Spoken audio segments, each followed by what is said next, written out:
Good afternoon. Today is Monday, the 30th of September 2024, just after 1 o'clock. Welcome to UK Column News. I'm your host, Brian Gerrish. Delighted to have with me Diane, Rasmussen, McAdie, speaking from Scotland, and also Ben Rubin, who's coming in on the link from London.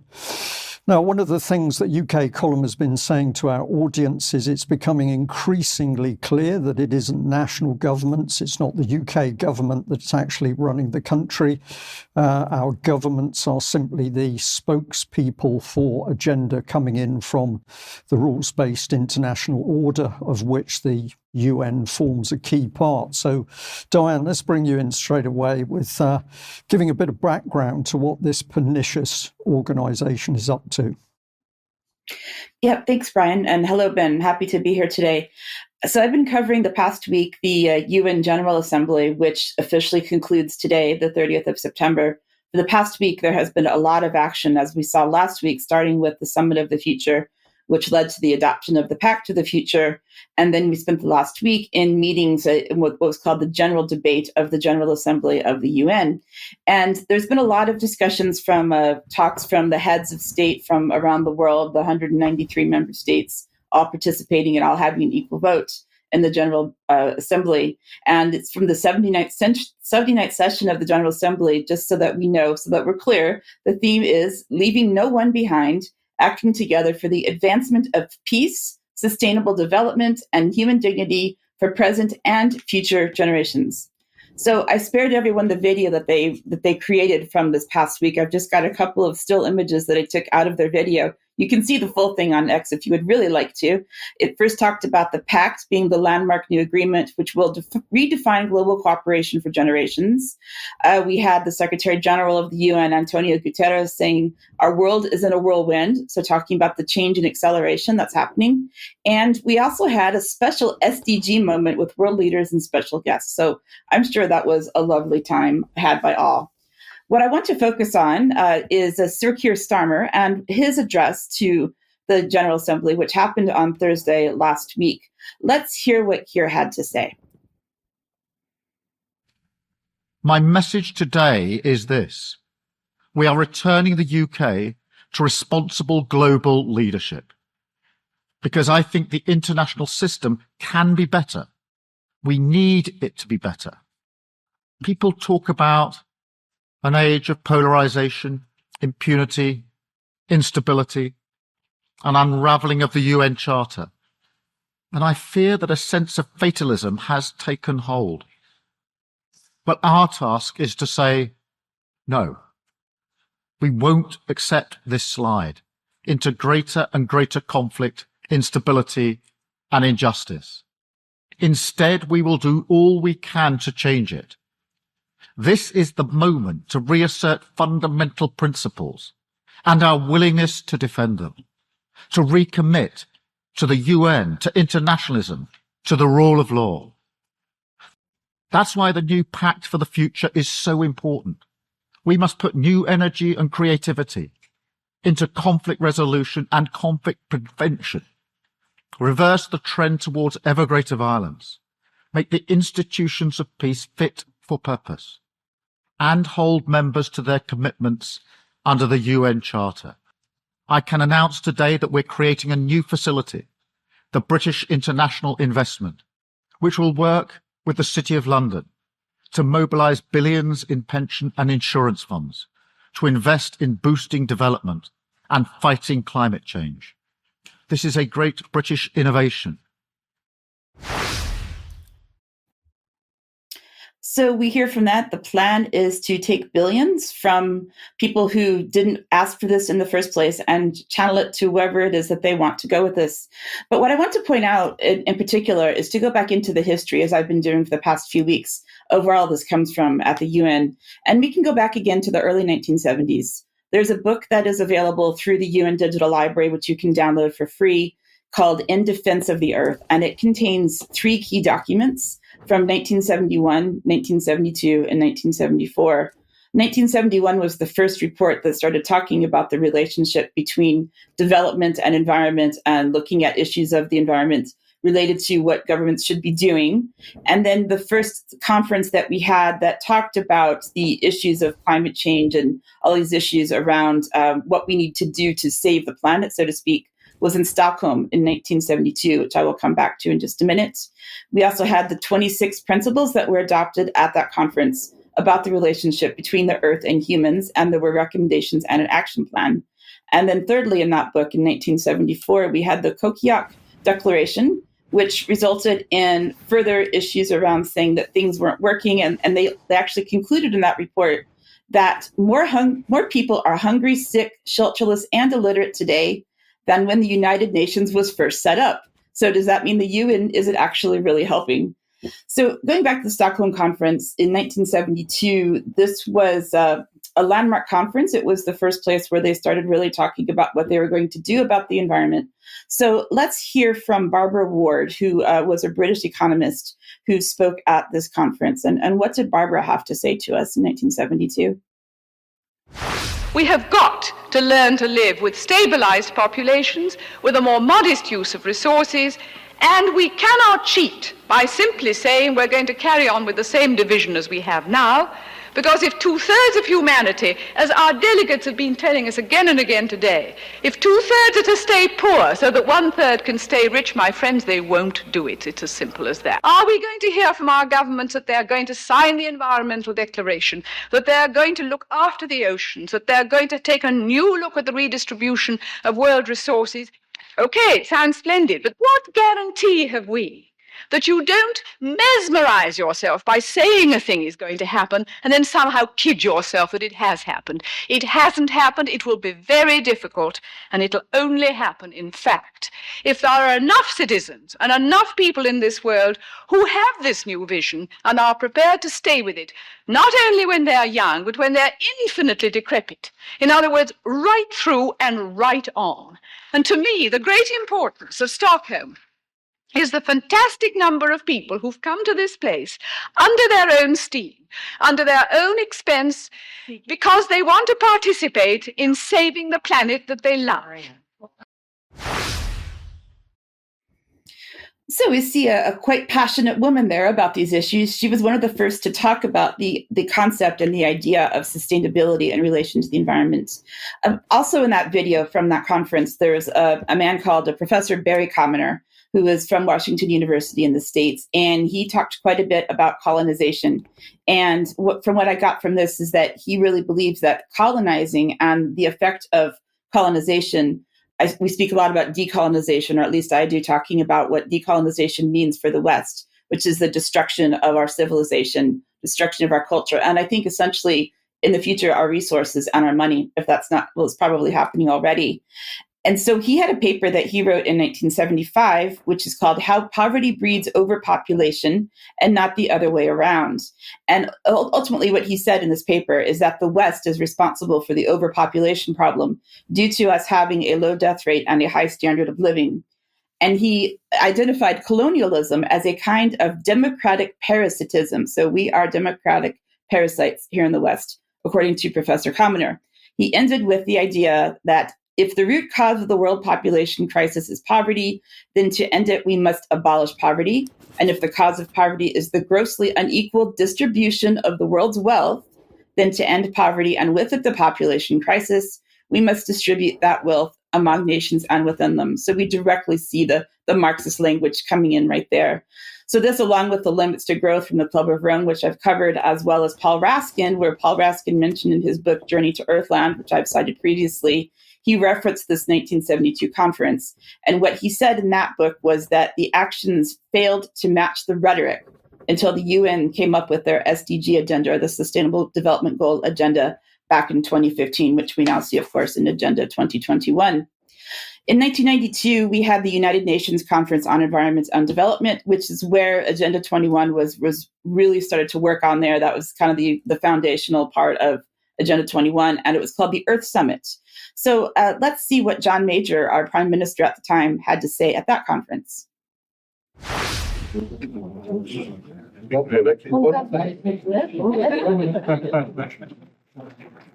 The world is our garden, and together we must cultivate it. This week at Rio, we have made a start. Beyond Rio, we must continue to carry it through. Mr. Chairman, for our generation and for future generations, there can be no other way. Thank you.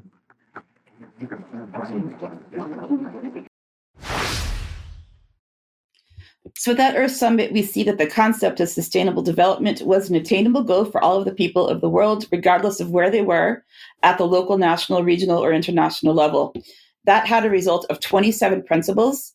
The first one being human beings are at the center of concerns for sustainable development. They are entitled to a healthy and productive life in harmony with nature. And so with the third principle was the right to development must be fulfilled so as to equitably meet, so there's the Marxist language again, developmental and environmental needs of present and future generations. And what I want to say with this is that we see there's principles, we see these actions, we see these statements. And so then this leads us to this past week when we have the Pact for the Future, the Global Digital Compact, the Declaration on Future Generations, which is all the same language over and over again, where we're saying, well, we have these principles, we're going to save the planet, we're going to worship nature, we're going to worship man and the relationship between man and nature. And it all just eventually goes ahead to 2030 agenda on sustainable development.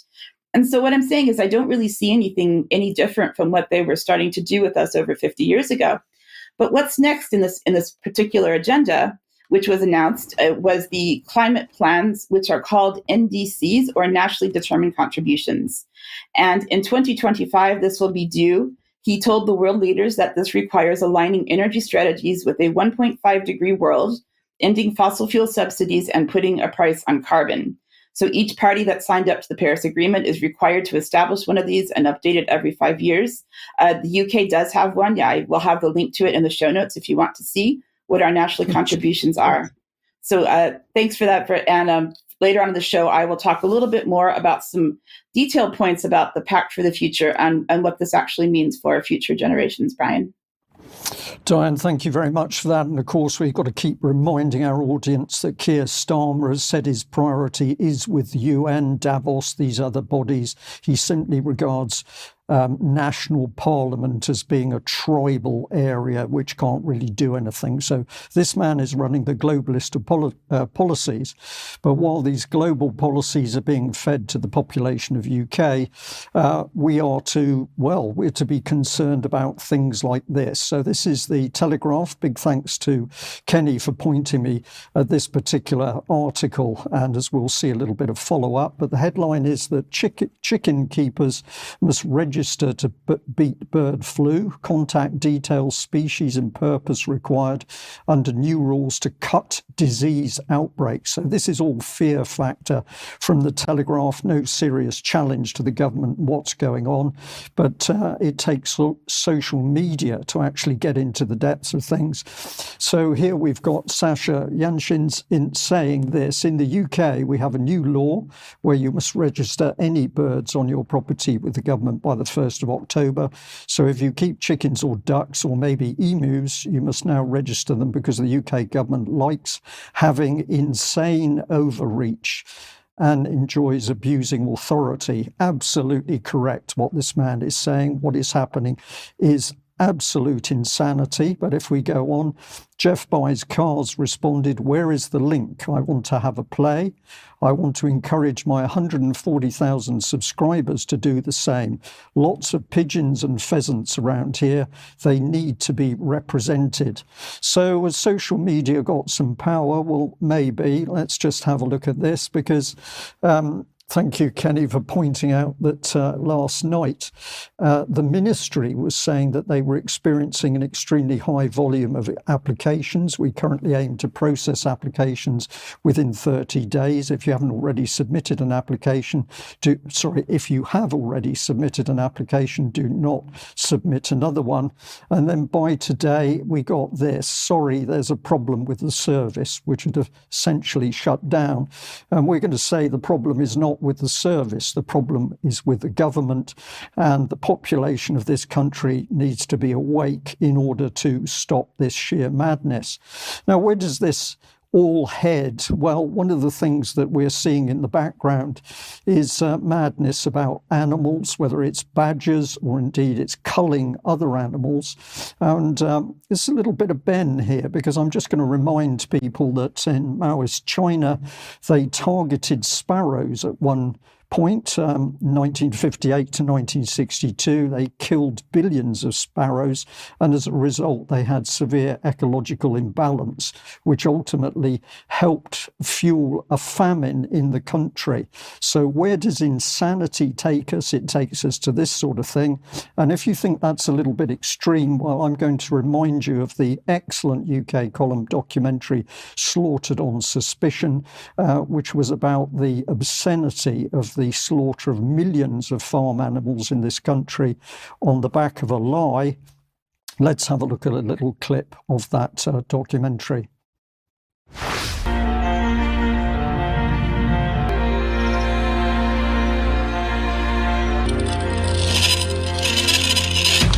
Another hammer blow for Britain's farmers, the return of foot and mouth disease.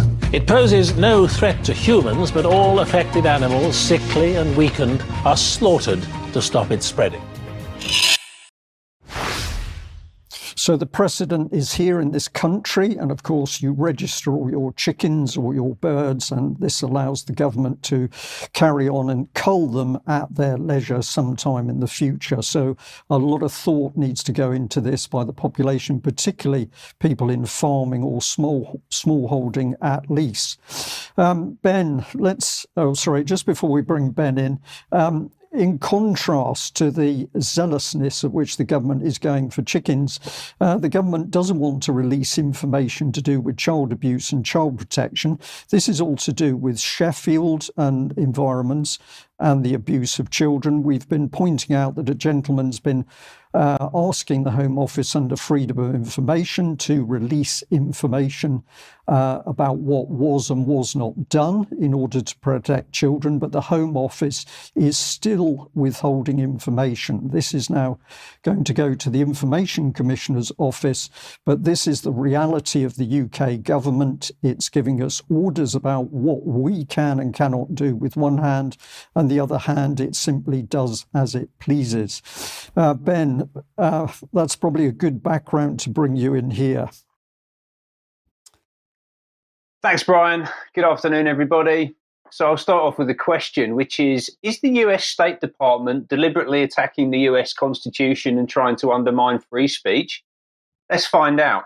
We're going to start by talking about Nina Jankowicz, who we've spoken about extensively over the past couple of years, the former disinformation czar for the Biden administration, seen here a couple of weeks ago in Brisbane in Australia, talking about propaganda, on which she is an expert. And she was there to talk about this report that she's just produced called It's Everyone's Problem, Mainstreaming Responses to Technology-Facilitated Gender-Based Violence, TFGBV. And I'm not going to say that too many times because it's a bit of a tongue twister, but I am first of all going to define what it means. So this comes from the report. We can see here that TFGBV is any act that is committed, assisted, aggravated, or amplified by the use of information communication technologies or other digital tools that results in or is likely to result in physical, sexual, psychological, social, political, or economic harm or other infringements of rights and freedoms, which is an extraordinarily expansive definition for anything, but actually what it amounts to is people saying hurty words on the internet that we don't agree with, as I'll explain to you as we go along. Now, the report includes a case study focused on this woman, Julie Inman Grant, who is the E-Safety Commissioner for the Australian government, which is why Nina Jankowicz was doing a tour in Australia. So Inman Grant is in an unelected position. She's a civil servant. She's also an American citizen, and we can find out a bit more about her from her profile on the World Economic Forum website. So let's have a little look. In the role that she's fulfilling, she leads the world's first government regulatory agency committed to keeping its citizens safer online. So Australia are taking the lead on this. Her career began in Washington, D.C., working in the US Congress and the nonprofit sector before she took a role at Microsoft, where she spent 17 years focused on government relations. So she's very much in that public-private partnership space. She also worked at Twitter, where she set up and drove the company's policy, safety and philanthropy programs across Australia, New Zealand and Southeast Asia, which led her into living in Australia, where she is today. And in 2020, the World Economic Forum and Apolitical, who we've spoken about previously, appointed the commissioner as one of the Agile 50. So agile is a word used in digital innovation. This is very much in a digital position. And they described her as being one of the world's most influential leaders, revolutionizing government, right? So really, in the hot seat internationally, in the transformation of our governments. Now, let's go back to the story in the report. So, we, as I said, there's a case study here, and they're talking about a specific instance that happened to Julie Inman-Grant. So, Australia's e-safety commissioner woke up for the 7th day in a row as the target of technology-facilitated gender-based violence. The abuse had begun a week earlier on April 15th when she issued a takedown notice to the social media platform X, formerly Twitter, requiring that the platform remove a video of a violent stabbing of a bishop that had taken place at a church in Wakeley in Australia. So it was a video of this gentleman here, Bishop Murray Emmanuel, who was stabbed while delivering a sermon in church by a young man of Lebanese descent. And the concern was that this would spark off racial tensions, and the demand was put into Twitter that the video be taken down. Elon Musk refused to take it down, and they ended up in a legal battle, right? This has actually escalated quite considerably. And Grant received a tidal wave of criticism online about censorship, which, for my money, is really par for the course. If you're in a government position looking at freedom of speech issues and you're demanding that things be taken down from the internet that, frankly, I think of public interest, then you're going to receive some criticism. That's just par for the course. But this has now become a central safety issue, essentially, for the Australian government, right? So if you go to the E-Safety Commissioner's Office website, on the front page, we can see here they're talking about preventing gender-based violence online. And what is essentially kind of a personal beef between Musk and Grant has now been elevated into something that is front and centre in Australian policy, but also more importantly, in some ways, American policy, right? So Twitter is a US company and a global digital platform. And just pulling on the report again here, I can see that Inman-Grant noted that the lack of regulation, particularly in the United States, is hurting women around the world. Until the US actually regulates, she said, the rest of the world is going to be fighting a losing battle. So that is essentially a demand to rewrite the US Constitution in order to prevent government officials from being subjected to criticism online. Now, I know they dress it up as being a much more expansive issue than that, and this issue of technology-facilitated gender-based violence. But what she's talking about is the criticism that she personally received on the internet for demanding that this information be censored, and is trying to use this to agitate a change not just to Australian law, but also to US law and international law as well. Really, really crucial to understand, not least because of who is behind the report. All right, so let's have a little look at this organisation, Vital Voices Global Partnership. It's a non-profit founded, according to its website, on the simple idea that nations and communities cannot move forward without women's voices in leadership positions. We invest in women leaders who are taking on the world's greatest challenges, from gender-based violence to the climate crisis, economic inequities, and more. It's an international network. It's funded by global corporations and philanthropic groups, including Airbnb, Avon, Bank of America, Bumble, the Gates Foundation, Google, Uber, Comcast, who owns Sky News in the UK, who I'll talk about a little bit later on. So this is corporate and philanthropic money. They are extraordinarily wealthy as an organization. So in 2021, they opened a global headquarters building in Washington, D.C., in this 8-story townhouse right in the center of US imperial power, in walking distance to the White House, the US Capitol, the World Bank, the Aspen Institute, the IMF, Black Lives Matter Plaza. These are the organizations and buildings and locations that Vital Voices reference in their own literature. So this is how they're positioning themselves as being part of this ecosystem, really importantly. They've had an enormous reach over the past 28 years. They've been operating for 28 years now. They claim to impact 3 million people each year. They're operating in 185 countries and territories, and they have 20,000 change makers across their global network. Change makers being a very important word, right? So this is common purpose language. These are the networks that we see who are radically shifting governance and economic activity and culture across the Western world. And they're doing that from the very top levels. So people on their advisory board include leaders in global politics and global business, including from some of the companies that we've already mentioned, but also they're recruiting very actively from younger generations as well, with networks and chapters and clubs popping up in universities across the US and further afield, right? So they're actively recruiting into their program. And what does that program deliver for the young women who are engaged on it? Well, quite a lot, actually. So this is, again, from their website, and they talk about holistically investing in women leaders, providing an enabling environment, giving them leadership training, providing visibility and credibility through awards programs and that kind of thing, providing access to a global network, giving them backing in crisis situations, providing them with access to money so that they can bring their vision to life, shift culture. So we're on the outside of this thing now, outside of this diagram now. We can see that these women in the program are going to shift culture. That's the stated aim here. They're going to reinvest in their communities and beyond, and they're going to gain global recognition, right? So this is women, young women and less young women who want to be at the center of the global conversation. I think that draws on a very particular type of individual. But let's hear a little bit about them from this short film produced in 2011. Now, women worldwide in many areas of society are diligently working to improve the quality of their lives and the lives of other women. And each year, the non-governmental group Vital Voices Global Partnerships recognizes some of these women. This year's recipients for the 10th annual Vital Voices Global Leadership Awards hail from India, Israel, Afghanistan, Burma, and Cameroon. They are working to halt the trafficking of girls, brokering peace between Israelis and Palestinians, breaking into the male-dominated field of carpentry, maintaining the fight for justice, and running for president. All to make life better for women and children.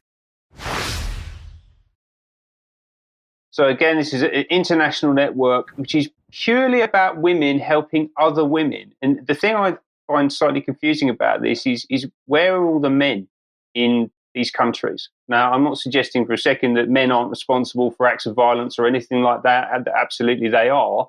But just excluding them completely from the conversation seems counterproductive to me. But let's find out a bit more about one of the founders of Vital Voices, Hillary Clinton. United States Secretary of State Hillary Clinton, a strong advocate for women's rights and a founder of Vital Voices, commended the recipients' achievements. Acknowledging that there's still work to be done, Secretary Clinton pledged to continue advancing women's causes. This is not only an urgent foreign policy challenge for me. It is not simply a social justice issue, the most important, in my view, for the 21st century. But it is a personal mission as well. So, former Secretary of State Hillary Clinton is one of the founders of this organization, absolutely critical, as we'll come on to in a moment. And then let's finally hear from Alice Nelson, who is the Chief Executive of Vital Voices. We invited 500 of the next rising generation, young women and girls. Are you out there? I hope that you will leave here knowing that you have the power, you have the voice, and you also have the responsibility to stand up and make change. So young women and girls, actually, she says they're shifting culture, wielding power, and making change. That was Alice Nelson. As I said, she is the chief executive of Vital Voices. She's been there pretty much since its inception 25 years ago. And before that, she was working on the Vital Voices Global Democracy Initiative program as the deputy director at the US State Department. So this was initiated by the US State Department under the Clinton administration, has built a global network of female change makers who are actually, many of them are actually currently engaged in agitating to rewrite US legislation and suppress free speech. Ben, thank you very much. Lots to think about there. But let's move on. If you like what the UK column is doing, we need your financial support, and that is best done as joining us as a member. So if you get online, have a look, you can make a donation. Of course, that helps us, but it's the monthly memberships that count. So if you're watching, you like what we're doing and you'd like to support us, then do think about that monthly membership. You can also do an annual membership, or you can be bold and take a lifetime membership, which many people have, and we're immensely grateful. You can, of course, buy something from the shop. It's getting colder here in UK at least, so you might like one of those hoodies. And we're also working with Clyde DeCarl, who's, of course, advertising his health products, which you can buy via the site, and that helps us. Now, we'd also like to say, share the material. This is why we do it. So we like this little visual of Bob Moran with Charles and Mike. But, of course, all these little links here show the comments, and it shows where these things are linked. So you can help us enormously by helping to spread the information that we're putting out with recognition of the column. Oops, beg your pardon. Let's just go back one. So we've got coming out tomorrow. This is Mike's interview with David Segal, who did the climate change conferences, which were very successful. In this one, they're going to be talking more about health-related issues. And this one here is with Ben and Diane. Ben, I don't know whether you'd like to give a little bit of commentary about this little interview you two did. Sure thing, yeah. So Diane and I had a fantastic conversation about the attack on higher education and what needs to be done to defend our academic institutions and to rebuild them ultimately in a way that is for the benefit of our society. Ultimately, I mean, we're talking about really fundamental civilizational problems that we've got and how to fix them. And this is at the Pattern Substack, which is one of the projects that I run, and you can find that at Pattern18, Pattern18.substack.com. It's a great listen. There's a bunch of other stuff on there as well. Okay, excellent. So thank both of you for doing that. Now, reminder that we do still have some tickets for the UK column on location in Bristol on the 19th. Not many. So if you haven't bought a ticket, you've been thinking about it, we'd love you to come and join us. Get online and make that purchase. It is going to be a phenomenal event. I was told yesterday Kim Isherwood from Public Child Protection Wales is going to come and join us as well. So if you haven't got a ticket, I'm saying to you, think you should get on and get a ticket before those actually disappear. Now, as I've said before, sorry, I lost track of my days. Saturday, Charles Mallett and myself were at the Heritage Party conference. We went because we believe the party's doing some good work. We were invited as guest speakers. What I will say to the audience is we're willing to support any individual or small political party that's really doing good work. On this occasion, it happened to be the Heritage Party. We spoke on the subject of fighting the New World Order, the rules-based international order, as it's often called now. Charles particularly talking about free speech. And a key part of what I was talking about to the audience is you can't fight what you cannot see and you don't understand. And this is why we think the UK column news is so important, because if you understand what's happening around you, you're capable of standing up and doing something about it.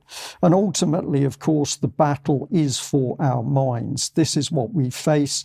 This is what the attack is by the deep state and the rules-based international order. It's for our minds and the minds of the children. Now, what was so important about the Heritage Party conference was this is the first time I have ever seen a political party get into the real agendas that people are facing in this country. So they weren't holding back. They were getting into all the key subjects, including the rules-based international order, and they were being very frank in their delivery to the audience. Let's have a little listen to party leader David Curtin. Well, as I've said before, we're against war, but how much does that cost? $3 billion a year promised to the Zelensky regime? Scrap that, and we'll have that for our nation. $5 billion a year on migrant hotels for illegal migrants? Scrap that. Migrants who come to this country illegally should not be rewarded. They shouldn't even be here, and we can scrap that, and we can scrap the foreign aid budget, which in total is another £12 billion which we have for this country. Let's get rid of all the diversity, inclusion and equality offices. They're just a massive waste of time and money. And while we're at it, we can scrap the Equalities Act, which puts in place this two-tier system that we don't need, because we already have a common law where everyone's equal before the law anyway. We don't need the Equality Act 2010 brought in by Tony Blair, Harriet Harman, or Harriet Harperson, as she's often known, and then ratified by Theresa May. We don't need it. Let's get rid of all the climate subsidies, which are a massive waste of money into the black hole of solar barons and wind barons. And the $12 billion that they have pledged to send abroad, I mean, this is absolutely crazy. They're saving £1.5 billion from targeting pensioners, but they're giving 8 times that away to foreign wind barons.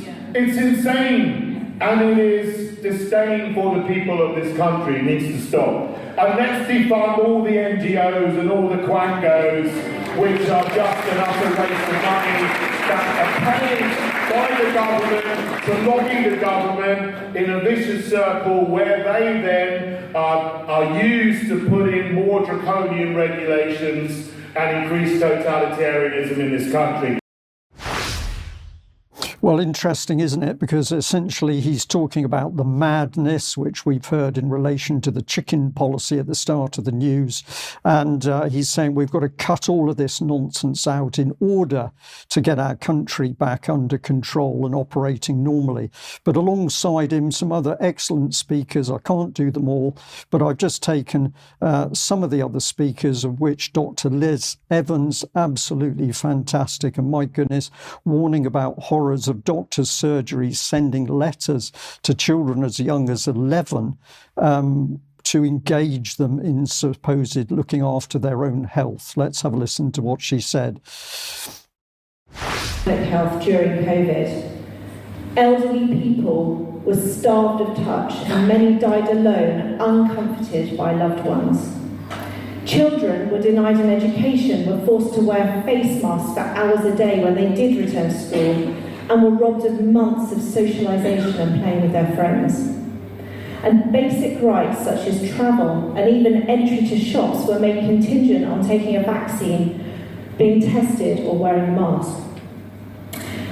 As a Christian, and I think Brian said this earlier, I believe you can judge a tree by its fruit.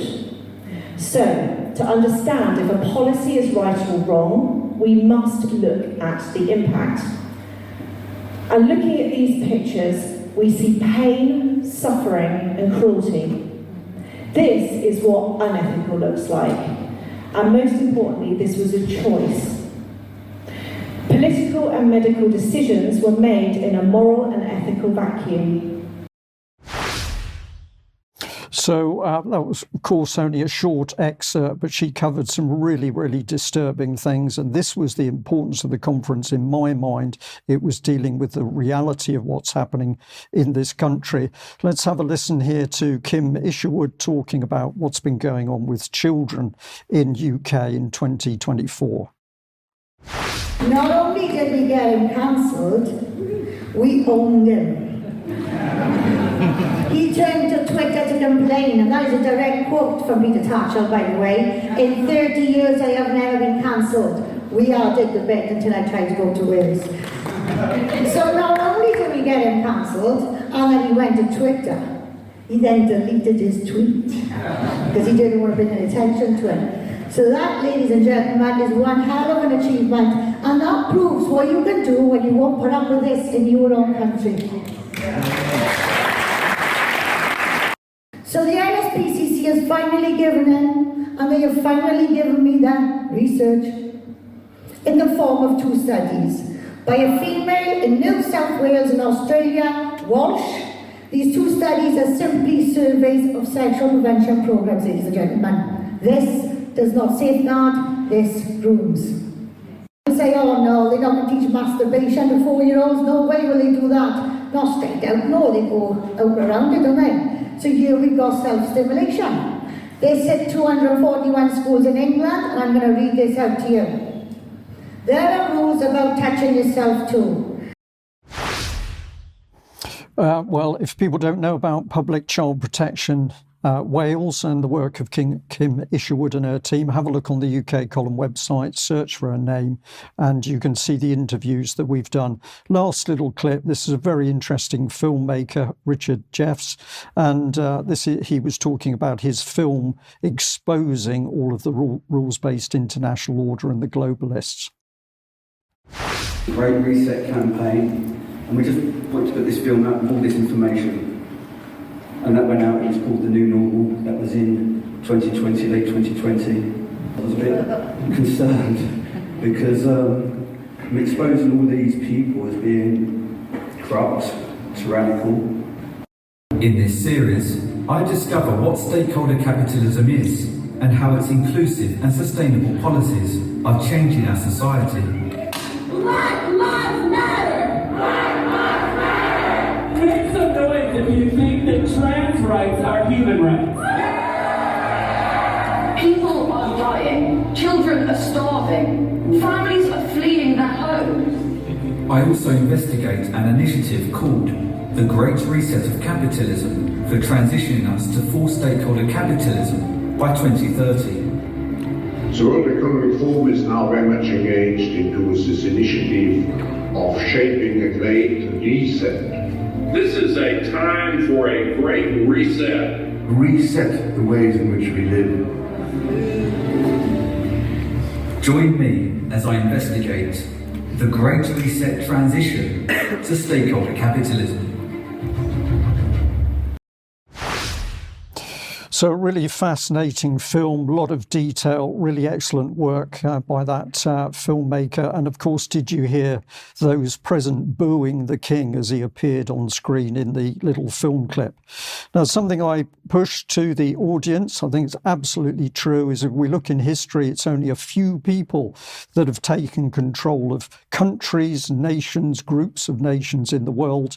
And the devil's disciples, as I've got them here, with it only takes a few. We need to be fully aware that it only takes a few politicians in order to take control of a country to do truly horrific things. But of course, in the background, as we've been covering in the UK Column News in recent weeks, we've got to be aware of the New World Order and what it means and the organisations involved.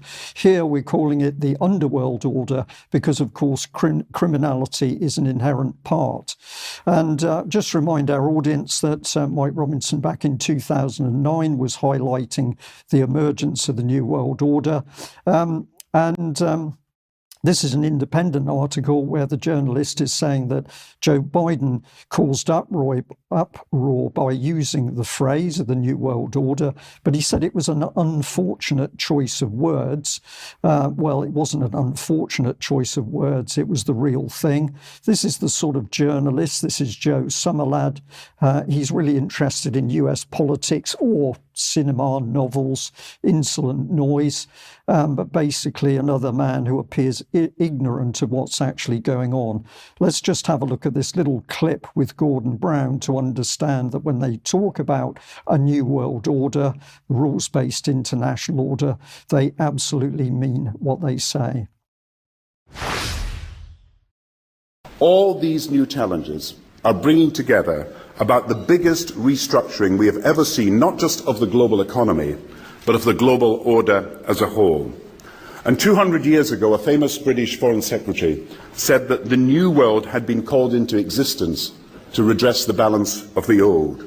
In 1990, another old world ended, dominated by the Cold War, and people talked then, in 1990, of a new world order. What they actually meant then was a new political order.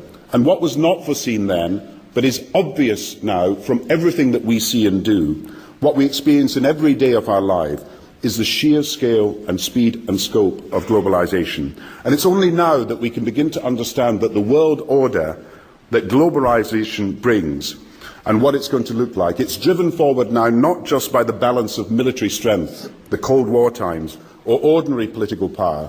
It's being driven forward by a seismic shift in economic power that we see around us. But what does the New World Order mean for countries like ours who are looking to succeed? I suggest that the countries... Well, I think we've heard enough of that. We get the point. I'd just like to say to the audience that, of course, it's the UK column that's been warning about what's been happening. This was our report at the time of the New World Order coming, Gordon Brown talking about it, and we deliberately used the colours of red and black. And I'll just very quickly say that at the conference, many people talking on key areas where we have to fight in order to fight against this rules-based international order, whether it's free speech or sticking up for the state and the nation.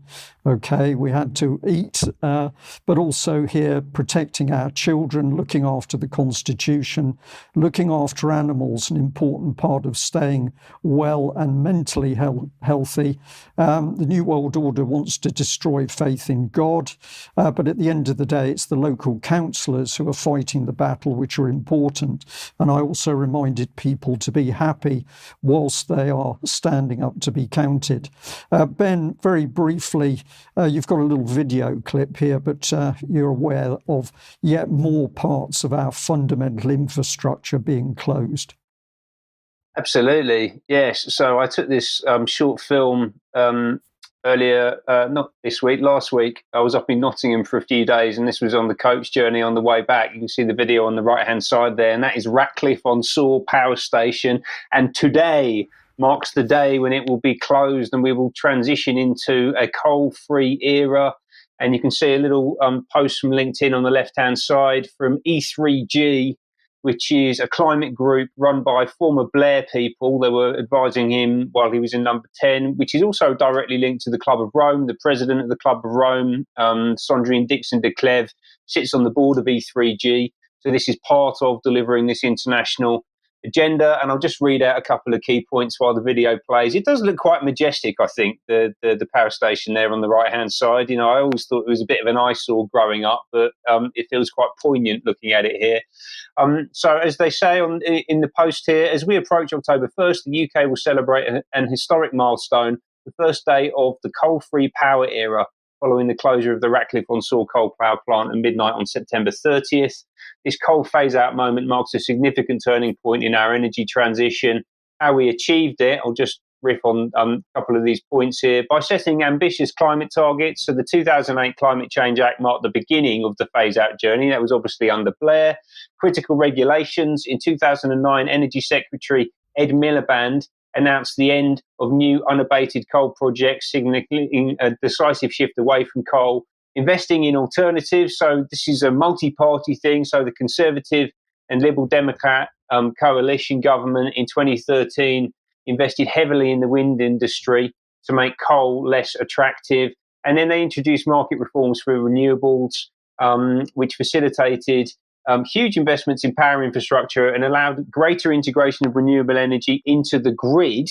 And they see this as a template for international development. I think this is really crucial for people to understand. The UK is at the vanguard of this transformation. And they talk here about the Powering Past Coal Allowance, which includes 181 national, subnational and non-state actors who are committed to ending unabated coal power, who are going to be implementing similar plans over the coming years. So this is the end of an era, and I will certainly be interested to see what happens next. But as you said, Brian, it feels like a deliberate degradation of national sovereignty and capability. And of course, Ben, this is not national policy. This is international globalist policy, wrecking our infrastructure in our country. Diane, what's the future hold? That's a good question, Brian. Apparently, the UN wants to tell us what's going to happen with generations who haven't been born yet. But what I'd like to talk a little bit now, again, is about children who are here now and what's happening with them.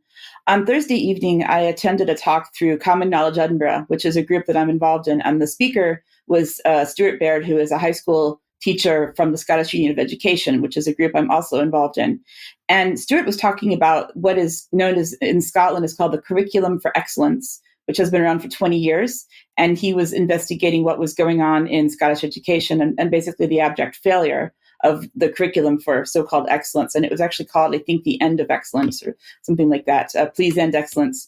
And what he was talking about in relation to this curriculum in Scotland was, we've kind of seen an end to subject-based education where they've discontinued subjects like geography and things that students really need to know, where you learn facts and you learn how to do things in favor of other things. For example, one area of the Curriculum for Excellence is called Relationships, Sexual Health, and Parenthood, or which is known as RSHP in Scotland.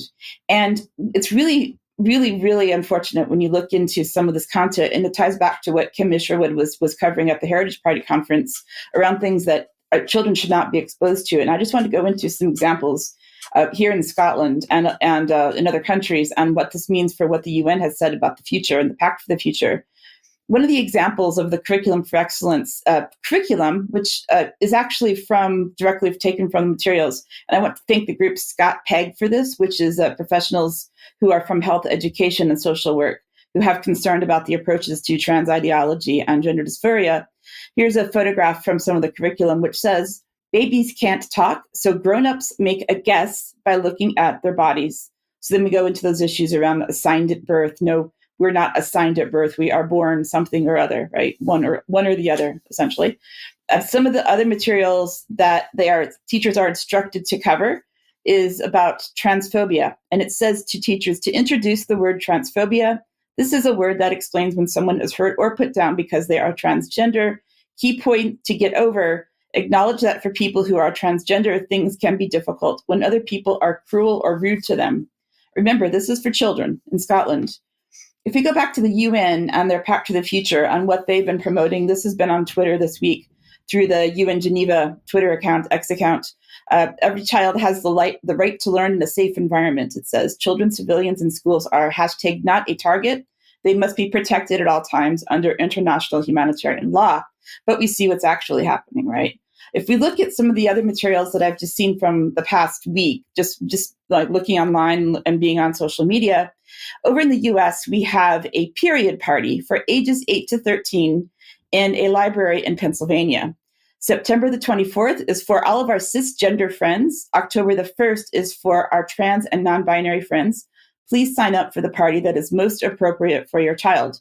Again, this is for ages 8 to 13. Regardless of how you identify or as you think your child identifies.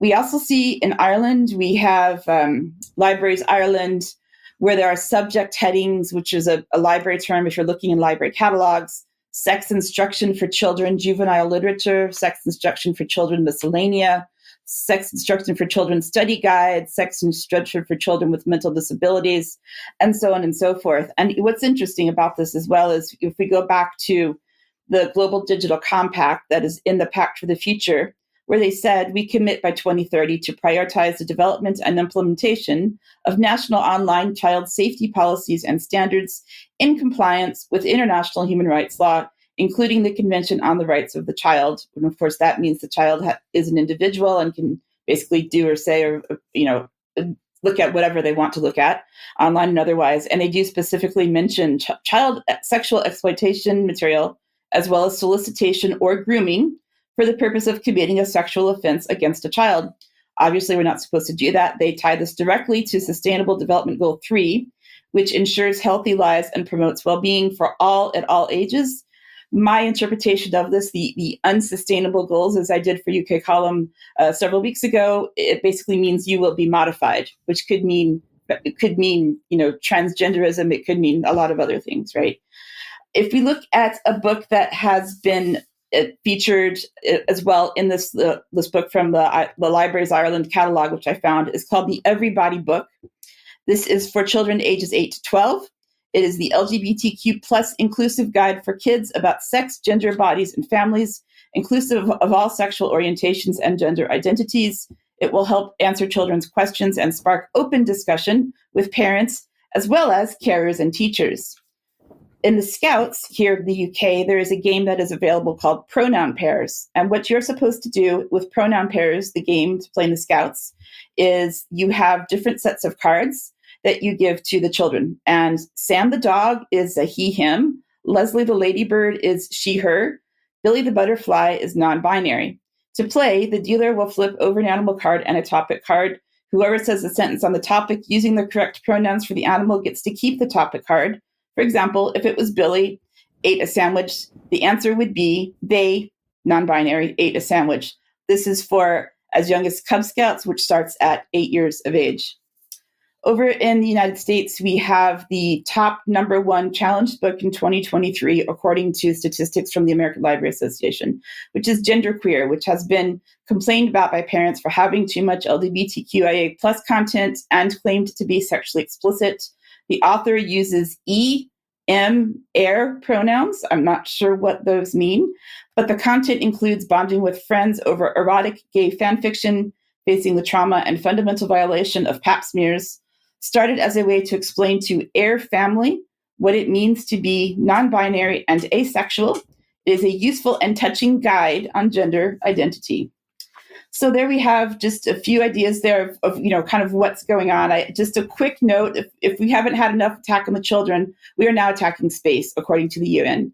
So we covered in 2023 back on UK Column, King Charles unveiling the Astra Carta, which was obviously to welcome astronauts and business leaders and so on. This was a space sustainability event at Buckingham Palace. The Astra Carta is to create and accelerate sustainable practice across the global space industry. And the reason I brought this back is because in the Pact of the Future, it mentions space as action number 56, which is the very last action point in the Pact of the Future. We did have the UN's Outer Space Treaty in 1967, which identified the exploration and use of outer space as the province of all humankind. But we have had several space conferences since then, which are called Unispace, or Conference on the Peaceful Exploration of Outer Space. So now what we're going to see in 2027 is the working on the Space 2030 agenda, which is also going to be looking at these peaceful uses of outer space as work streams on the long-term sustainability of outer space activities, space resources, and sustainable lunar activities converge. And we have 4 main areas here: the space economy, the space society, space accessibility, and space diplomacy. So if it wasn't enough to be attacking our children and generations that haven't been born yet, we are now going to make sure that outer space is sustainable, Brian. I don't know how you feel about that, but I'm a little bit concerned.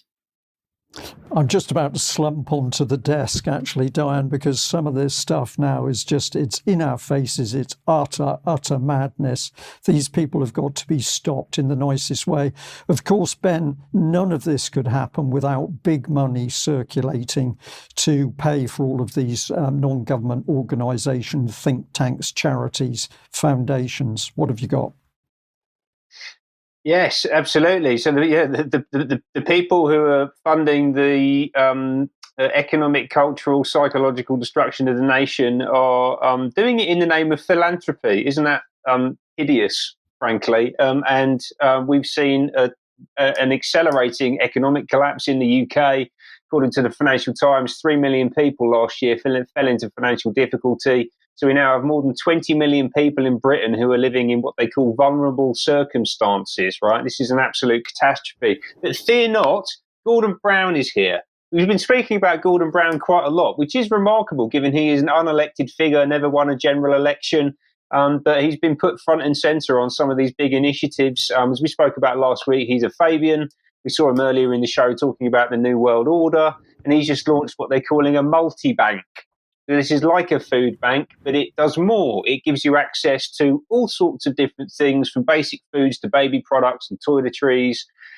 They've modelled this on a test case that they delivered in Scotland, in Fife, over the past couple of years. They've just launched one in London. They're going to be popping up all around the UK.